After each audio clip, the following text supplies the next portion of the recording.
দেখতে আসে না, এখন আমরা নদীতে ফুলান চাইন লই, নদীর পানির মধ্যে ভাসতে আছে।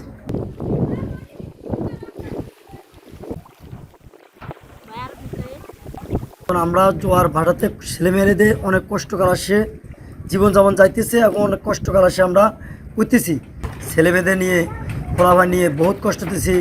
এখন ঘরের ভিতরে এক গলা পানি বোঝে, এবং শুকনা কোনো পোশাক পাতি নাই যে আমরা ভাড়া পড়লে বা বিকালবেলা পড়ি, এখন ছেলেমেয়েদেরকে রাখুন, এবং কোনো প্রসেসও আমাদের কাছে নাই। জোয়ারে আনি ডুবি বাসি আমরা থাকতে পারি না, ঠিক মতন খাবার খাইতে পারি না, কিছু না। আর স্বামী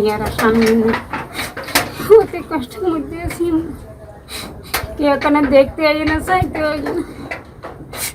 রাত্রে ডরে খাটের মধ্যে উঠে দিয়েছি, সাপ দেয় লাগে তো চিকিরি গেছি, আবার বসে গেছি, বাতি লাইটের বাতি ধরে